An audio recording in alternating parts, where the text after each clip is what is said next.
para você, sejam muito bem-vindos ao Sport TV News deste sábado, dia 23 de agosto. Vamos falar, claro, sobre a rodada já em andamento do Campeonato Brasileiro, a 21ª rodada, mas já recebemos de muita emoção nessa final do Intercontinental Sub-20, bicampeonato do Flamengo, com muita emoção nos minutos finais e, claro, na decisão por pênaltis. Aqui comigo, Jéssica Sescon e Ricardo Gonzalez. Quando a gente achou, né, Gonza, que estava encaminhando pro Barcelona, numa virada já nos minutos finais, né, um gol já nos acréscimos, né, depois dos 94, a gente falou, ali o último lance vai acabar, mas o Flamengo foi guerreiro jogando no Maracanã, conquistou o empate e venceu nos pênaltis também. Tudo bem, amigo? Boa noite para você. Tudo bem, Mené? Boa noite para você, um prazer enorme estar aqui, Jéssica também, um privilégio dividir com você a bancada, as amigas e amigos do News. Olha, vou na tua linha, a gente tem uma rodada muito interessante, com vários aspectos, vários times que vão poder se dedicar um pouco mais ao Campeonato Brasileiro, porque não estão na Copa do Brasil, entre eles Flamengo e Palmeiras,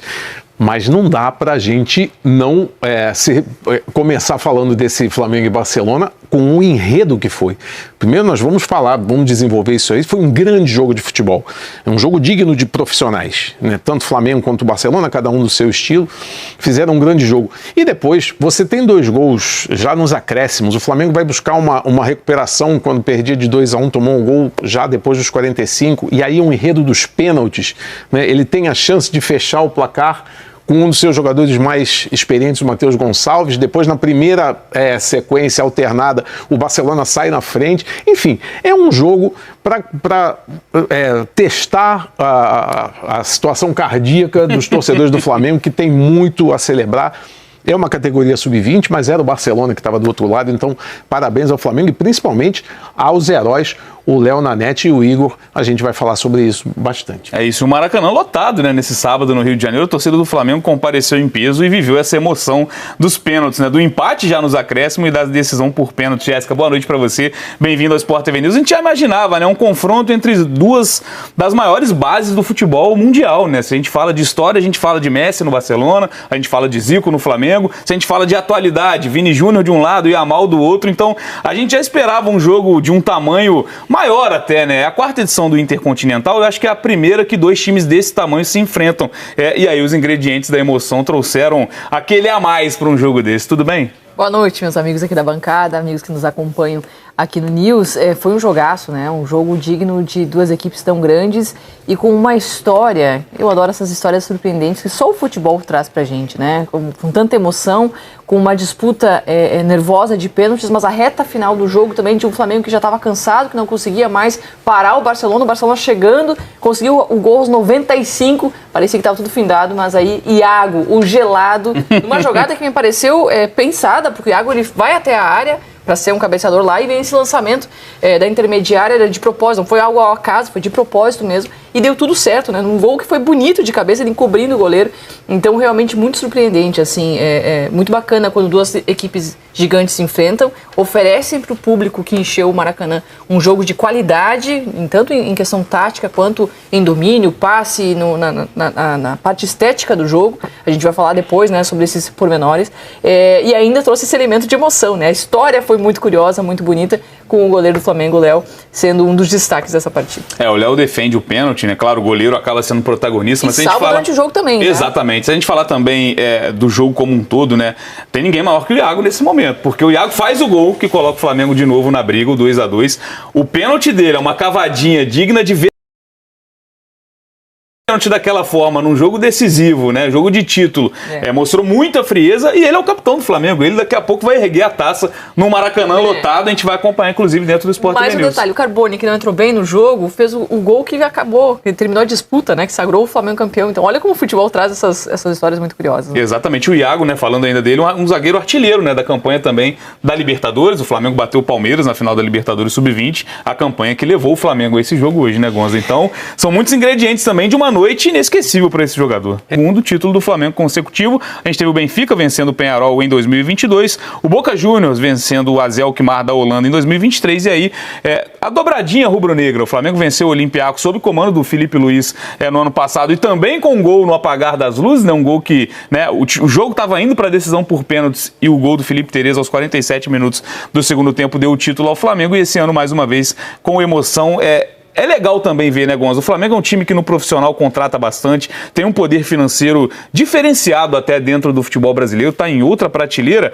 mas é legal também ver que esse time segue revelando bons nomes, né, jogadores de qualidade e vitoriosos também na base. Muitas vezes a gente fala que na base é mais importante formar do que vencer, do que levantar a taça. Mas quando você consegue unir as duas coisas é o ideal, né? Já tem algum tempo dentro do futebol brasileiro que a cobrança na base, principalmente no sub-20, né, que é quase um profissional ali com pouca rodagem, que vem essa cobrança por conquistas, e o Flamengo está conseguindo, né? Eu lembro, né, eu já sou um pouquinho mais velho do que vocês, me lembro que o Flamengo celebrizou uma máxima, né, que é nos anos 70, que era craque, o Flamengo faz em casa. E aí teve o seu auge na geração comandada pelo Zico, né, que chegou também ao título intercontinental em 81, e agora voltando. Evidentemente que hoje em dia é mais difícil para o Flamengo aproveitar no time de cima esses jogadores que ele revela, porque o Flamengo é um time extremamente comprador, tem um poderio financeiro, estamos vendo ali os gols do jogo, né, o gol do Lohan, mas ainda assim há jogadores nesse time que acaba de conquistar o bicampeonato com muito potencial para serem aproveitados, não só para serem negociados. A gente está vendo de novo esse gol aí absolutamente histórico e inacreditável do Iago.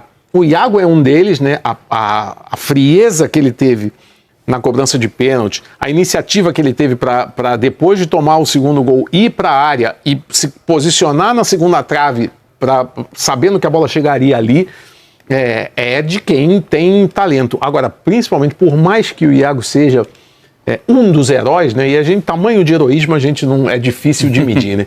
Mas realmente o goleiro do Flamengo, o Léo Nanete, ele fez algumas coisas impressionantes. Não só na cobrança de pênaltis, a questão é que o Flamengo jogou o tempo todo tentando manter a sua característica, né? De marcar alto, tentar recuperar a bola no campo de defesa do Barcelona. Só que o Barcelona tem muita qualidade, então o Barcelona sempre conseguiu, ou quase sempre, conseguia quebrar essa marcação. E aí saía, muitas vezes, principalmente no segundo tempo, o Barcelona várias vezes saiu com 3, 4 jogadores no meio de campo, empurrando a defesa para trás, quase que no mano a mano. E aí entrou o Léo Nanete. Pelo menos em 3 situações, ele fez defesas que era gol certo do Barcelona.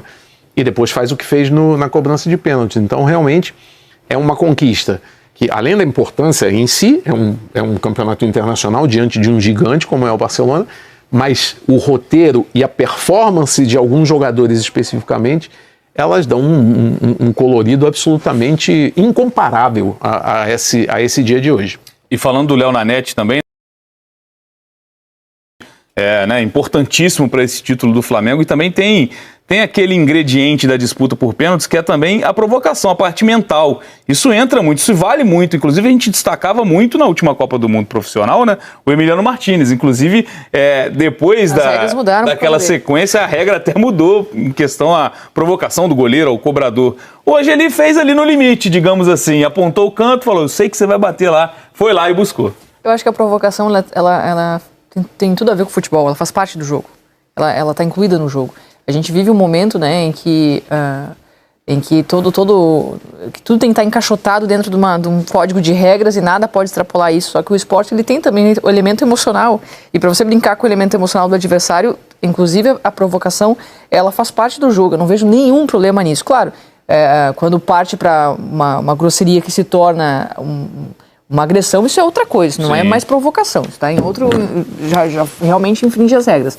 Agora, quando a gente está falando de provocação, acho que faz parte do jogo, mesmo do Emiliano Martínez, isso é totalmente aceitável, sabe? Eu acho que isso faz parte, entra na cabeça do jogador, coloca um peso no batedor, e deu para ver como ele provocou, ainda pediu pro jogador do Barcelona bater naquele canto, ele saltou naquele canto, ele faz a defesa. O pedido foi atendido. O pedido foi atendido, então isso faz parte também dessa idade, né? Agora, é legal também a gente fazer uma comparação, não esquecer que é uma base, que mesmo se o Flamengo não tivesse vencido, não tivesse saído campeão, né, é muito importante ver os jovens que o Flamengo vai revelando, jogadores de muita qualidade, né, em todos os setores do campo tem algum jovem com muito talento que a gente pensa, esse tem futuro, pode realmente subir para o profissional e contribuir. Agora, também vai do próprio Flamengo profissional dar abertura para esses atletas. Eu entendo como é difícil encontrar o equilíbrio entre você ter a condição de contratar jogadores internacionais, né, que são os jogadores que estão chegando no Flamengo, de muita qualidade, ou você suportar o processo de esperar um jovem amadurecer no profissional, né? Porque mesmo que ele amadureça o tempo necessário na base, no profissional ele vai passar por um tempo em que ele vai ter que se adaptar. É natural, é difícil um menino subir da base já estourando no profissional. E isso significa colocar ele para jogar, significa às vezes arriscar, saber que ele vai errar, que ele vai tomar a decisão errada. Paciência com o jogador. O próprio Lohan passou por isso no profissional. Exato. Né? E quem vai aceitar, né? Hoje o futebol não dá mais margem, né? Uma impaciência com o resultado, né? O resultado tem que acontecer de qualquer maneira. Então, essa pressão acho que acaba afastando jovens talentos nossos de aparecerem no profissional. Muitos saem daqui, vão para fora, super jovens que nem conseguem aparecer nos clubes daqui. Acho que muito por conta disso também. E tem essa questão também, né, Gonza, de girar o fluxo de caixa, digamos assim. Esses jogadores que o Flamengo vem revelando nos últimos anos também rendem boas cifras aos cofres do Flamengo. Claro que a gente fala principalmente de Vini Júnior, de Paquetá, talvez sejam os mais badalados, enfim, jogadores que estiveram na seleção brasileira na última Copa do Mundo, mas são muitos os nomes, né, desse passado recente, desse recorte recente do Flamengo, de jogadores criados no ninho, que jogaram no profissional do Flamengo, entregaram, né, tecnicamente também, esportivamente, e renderam bons valores ao Flamengo numa venda para o futebol europeu, alguns, enfim, saindo para o futebol inglês, que é a principal liga do mundo. O Flamengo, durante muito tempo, ele ficou ali se bancando, não só as suas despesas, né, corriqueiras, né, de salário e de manutenção do departamento de futebol, como também contratou jogadores muito em cima do que recebeu na venda do Vini Júnior. Né? E aí você tem, como você lembrou, Paquetá, você teve Renier, você teve Rodrigo, que está até hoje no Rodrigo futebol, Muniz, né? Rodrigo Muniz. João Gomes. Então, são safras de muita qualidade, né? Que o Flamengo sempre teve essa capacidade. E é isso, você desperdice, né, talentos. Se você não consegue aproveitar para jogar no time de cima, você consegue fazer bons negócios e aí, como você disse, o fluxo do departamento de futebol, ele vai girando. Mas eu acho que, por exemplo, um jogo como esse, nas circunstâncias que foi, ele valoriza muito, e acho que o Felipe Luiz tem um olhar muito interessante, porque ele conhece essa turma, ele foi o técnico campeão no ano passado dessa competição, em cima do Olympiacos, e uma coisa é você ganhar do Olympiacos, outra coisa é você ganhar desse time do Barcelona, que tem alguns nomes, por exemplo, o Julián, jogador do camisa 10, que tomou conta do meio de campo em vários momentos do jogo, e principalmente o Virgili, que faz um golaço, né, o gol de empate do Barcelona, dá um lençol no zagueiro. Estamos vendo aí, antes só te interrompendo, Gonza, a cavadinha, a frieza, inclusive até na comemoração ele mostrou que ele é frio. Sim, não é para qualquer um, mas o Barcelona tem, o Virgili, ele é um jogador que já está convocado para a seleção sub-19 da Espanha, foi vice-campeão europeu. Então, são jogadores que já têm ali uma rodagem também dentro de uma estrutura, né, de La Masia, né, que é o centro de formação dos jogadores, que formou apenas o Lamine Yamal, né, que é um candidato que tem idade. Ele tem idade para poderia estar aí, né? Mas o extra classe, ele, né? Pois é. Ele queima etapas, né? Ainda bem pro Flamengo que não estava, porque senão ia ser mais difícil ainda. O Virgili joga na mesma posição do Yamal. Ou seja, ou ele muda de posição, ou vai ser difícil. Mas assim, acho que logo ele sobe pelo menos para o profissional do Barça, para poder contribuir, porque ele tem muito talento mesmo. Virgili tem muito, muito talento. Depois, no final do jogo, ele até mudou de lado, né? Ele foi pro lado esquerdo, ele estava atuando no jogo inteiro pro lado direito. Mas a facilidade que ele tem para se desvencilhar da marcação é muito grande. Então, certamente a gente vai ver esse menino brilhar muito por aí. E do lado do Flamengo a gente também tem as estrelas que a gente conhece, né? O que eu queria ter visto um pouco mais nesse jogo, assim, era um jogo do Flamengo coletivo mais próximo do que é o profissional, porque eu acho que essa é a função da base. Eu acho que a base ela tem que preservar o DNA do clube. É o que o Barcelona faz com perfeição. Exato. Claro que é difícil. Ao longo da história, né? A gente tá falando de duas equipes que gostam da posse, né? Como marca registrada de dois clubes é a posse de bola. E é difícil você brigar pela posse contra um Barcelona. Mas o Flamengo tem feito isso no profissional. E hoje foi um jogo em que o Flamengo abdicou disso para ter uma postura um pouco mais reativa. E quando tinha a possibilidade, às vezes, de acalmar o jogo, o Matheus até tentou em alguns momentos controlar a posse, tocar um pouco mais para trás. Mas se não fosse ele, quando a bola voltava para o Flamengo, a tentativa era um passe longo. E aí a bola voltava para o domínio do Barcelona. Então, eu acho que a base ela tem que trazer com consistência esse DNA do clube para que o jogador, quando vá para o profissional, ele saiba exatamente o que ele tem que fazer em campo.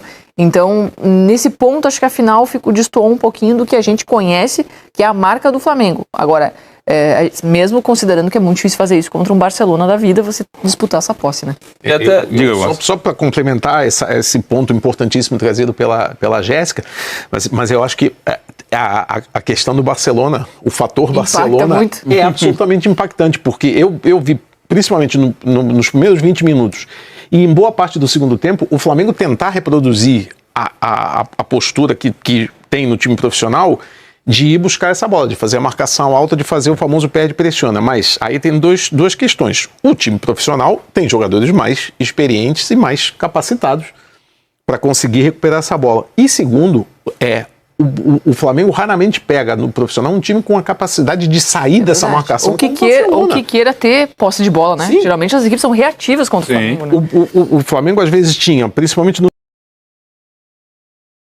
que deu uma reequilibrada nas coisas, fez o Barcelona se segurar um pouquinho, mas às vezes o Flamengo tinha 4 ou 5 jogadores ali na entrada da área cercando, e o Barcelona bastava um jogador levantar a cabeça, achava um outro jogador. Em 3 toques o time estava na intermediária, com 3, 4 indo para cima do Flamengo. Então não é fácil fazer isso. A questão é que muitas vezes a escolha era pelo passe longo, né?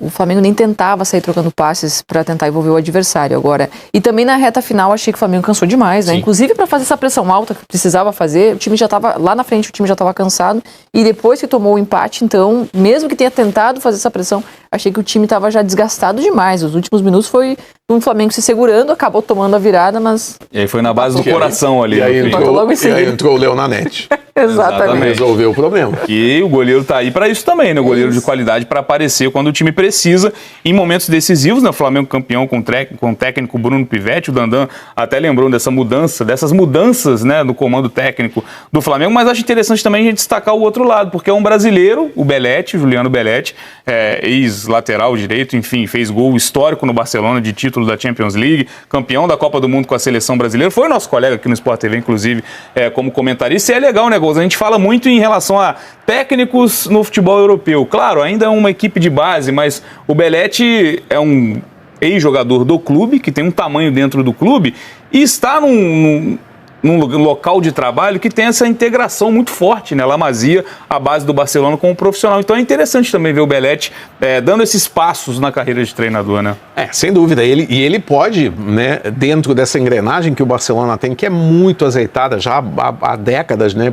Desde a chegada ali dos treinadores holandeses, né, que formaram ali a partir do Johan Cruyff, formaram essa escola de jogo do Barcelona, que depois acabou sendo reproduzida, inclusive, na seleção da Espanha, né, o famoso jogo de posse de bola, o tic-tac.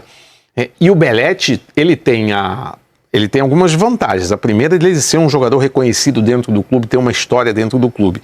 Depois, quando ele consegue entrar nessa engrenagem, ainda que num time de base, mas muito próximo do profissional, né, ele está mostrando, né, a competência dele, como ele tem um entendimento de como o Barcelona funciona, e o que se viu hoje no Maracanã é um Barcelona jogando no estilo do time profissional, obviamente com as diferenças de experiência, de talento, mas um Barcelona que não se intimidou com um estádio lotado, com um adversário, jogou o que tinha que jogar, foi buscar uma virada de jogo nos acréscimos, depois acabou porque é futebol, mas assim, a história do jogo estava desenhada para o Barcelona sair campeão. Então acho que o Belletti tem tudo para aproveitar essa oportunidade, e por que não pensar em, daqui a 1, 2 temporadas, que ele seja o treinador do time principal do Barcelona? É possível.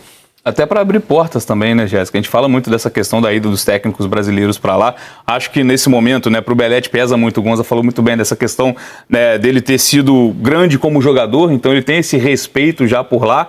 E o dedo do treinador vai nessas horas, vai no que a gente vê em campo, do que os jogadores fizeram ao longo da partida. Muita coisa no resultado não é, né? Não é o treinador que está ali para defender o último lance, enfim, são coisas do futebol. Mas falando do time que foi armado e foi montado, um bom trabalho do Belletti, que ganhou tudo na Europa, né? Muito bom trabalho. Ele é um cara que ele incorporou essa filosofia do Barcelona de jogar, né? Por isso que ele é o treinador do Sub-20 do Barcelona, senão ele não teria sido. É um cara que estudou muito. Se a gente acompanhar o que ele tem feito, ele simplesmente emergiu realmente na filosofia do Barcelona para compreender como é esse Barcelona, o jeito de ser, embora ele seja um ídolo